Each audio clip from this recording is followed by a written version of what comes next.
ఒక హాస్టల్ గది, ఒక టీనేజ్ స్టూడెంట్.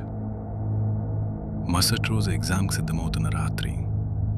కానీ ఆ రాత్రి ఆమె జీవితంలో చివరి రాత్రి అవుతుందని ఎవరికీ తెలియదు.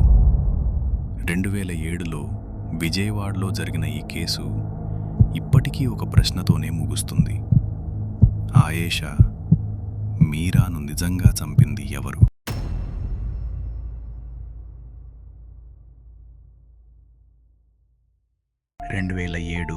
డిసెంబర్ 27 విజయవాడ సమీపంలోని ఒక మహిళా హాస్టల్లో 17 ఏళ్ల బి ఫార్మసీ విద్యార్థిని ఆయేషా మీరా భయంకరంగా హత్య చేయబడింది. ఆమెపై అత్యాచారం జరిగి తర్వాత కత్తిపోట్లతో హత్య చేసినట్టు పోస్ట్మార్టం నివేదిక తెలిపింది. ఈ కేసులో ఒక వ్యక్తి అరెస్ట్ అయ్యాడు. తర్వాత జీవిత ఖైదు కూడా విధించారు. కానీ 10 సంవత్సరాల తర్వాత హైకోర్టు అతన్ని నిర్దోషిగా ప్రకటించింది. అప్పటి నుంచి ఈ కేసు భారతదేశంలో అత్యంత వివాదాస్పద క్రిమినల్ ఇన్వెస్టిగేషన్లో ఒకటిగా మారింది. కొన్ని కథలు వార్తల్లో కనిపిస్తాయి, కొన్ని కథలు చీకట్లో దాగిపోతాయి. నిజం ఎప్పుడు సింపుల్గా ఉండదు.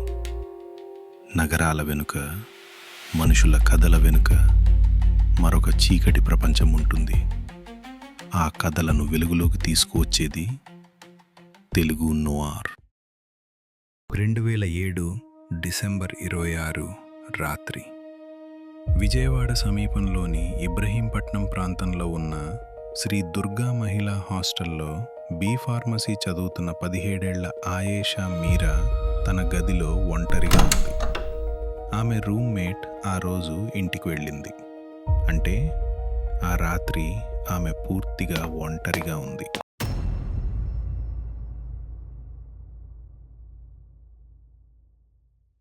అర్ధరాత్రి సమయంలో ఏం జరిగిందో ఎవరూ ఖచ్చితంగా చెప్పలేకపోయారు. కానీ మరుసటి రోజు ఉదయం హాస్టల్ బాత్రూమ్ దగ్గర ఒక భయంకరమైన దృశ్యం కనిపించింది. ఆయేషా మీరా రక్తపు మడుగులో పడిపోయి ఉంది. ఆమె శరీరంపై అనేక కత్తిపోట్ల గాయాలున్నాయి.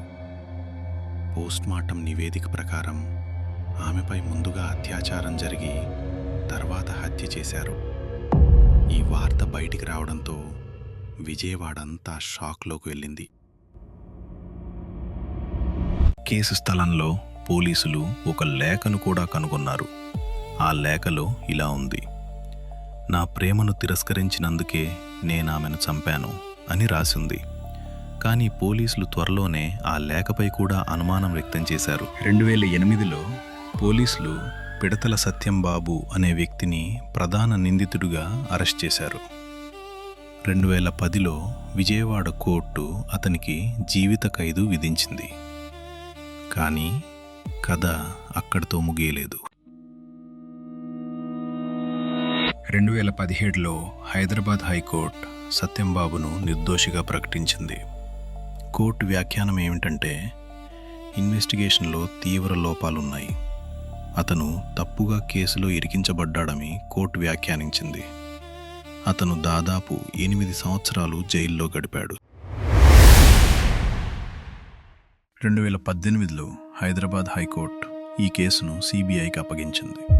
2019లో సాక్ష్యాల కోసం ఆయేషా మీరా శరీరాన్ని మళ్లీ వెలికితీసి పునఃపోస్ట్మార్టం కూడా చేశారు. కానీ దాదాపు 2 దశాబ్దాల తర్వాత కూడా ఈ కేసులో ఎవరిపై సరైన ఆధారాలు దొరకలేదు.